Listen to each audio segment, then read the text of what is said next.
first stop brings us inside the colorful, character-driven candy world of Pez.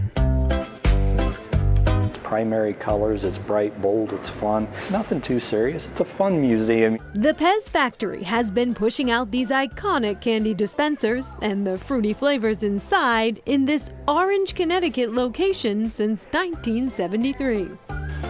But in 2010 came Sean Peterson, direct-to-consumer business manager.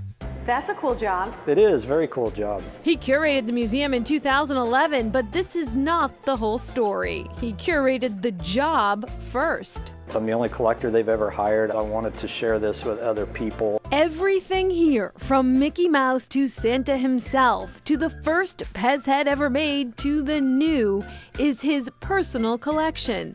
He offered it up for display, and in return, he went from Pez head to Pez employee. So you're telling me that every single item here is your personal collection? Yeah, except for the motorcycle upstairs. He estimates that 3,000 to 4,000 character heads have been officially made by Pez, but the rarity is often in the variation. These are some unusual ones. The whistle, particularly the owl, there is very rare. And often the enhanced value in the limited production. Colonel Sanders. Only 2 of these exist? Only 2 of those, yeah. And you have one? I have one of them. The other one's in a private collection. That one appraised last year at around $15,000. Pez was originally created in 1927 by Austrian inventor Edward Haas as an alternative to smoking. First sold in these tins, then these dispensers before hitting the U.S. market. The reception, poor. It was that moment in time that was really pivotal because they said, you know what, let's change from peppermint. Let's add fruit flavors, a 3-dimensional character head to the top of the dispenser, and let's shift the marketing towards children. A walk through this museum brings you back in time and tells the story about why the Pez dispenser has remained part of the candy culture for nearly a century.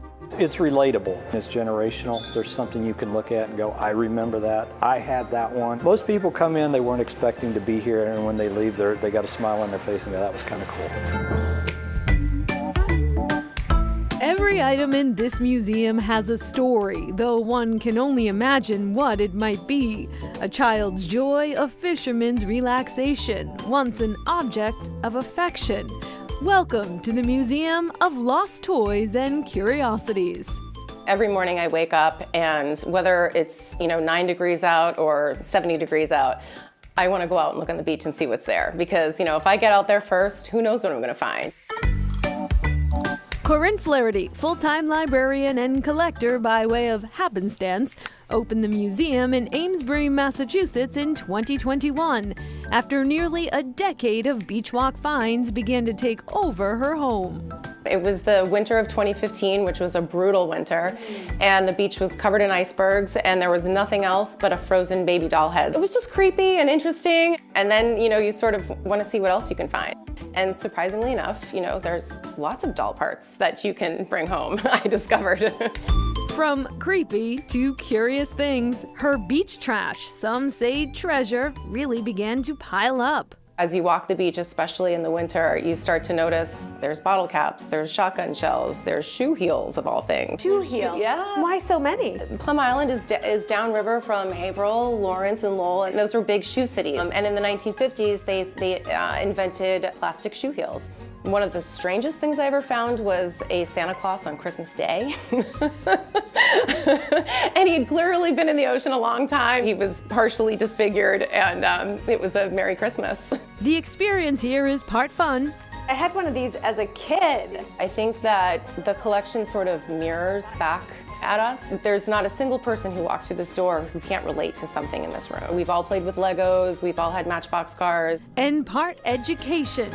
All of these plastic items were found on just 1/4 mile of beach. I live on Plum Island. My house is just south of the Merrimack River, so I'm just south of the jetty. So a lot of what flows into the river flows right out the mouth and comes onto our shores. It's a really powerful way to teach people about single-use plastics and the throwaway culture that we've all become so accustomed to. And back to Pez, the most popular Pez head figure to date is Santa Claus. Of course. And hopping not too far behind him is the Easter Bunny. You know, Pez doesn't typically take custom orders, but when John Ratzenberger, the great actor, of course, from Cheers and also a voice artist on Toy Story and many other things, came in and asked if they would do a dispenser for every character he's ever played or voiced, they said, okay. Yeah. There's going to be a cost to this. You see him behind us. He got his Pez dispenser. Got his Pez. He should have just played Santa Claus. All right, coming up, a museum that's constantly evolving.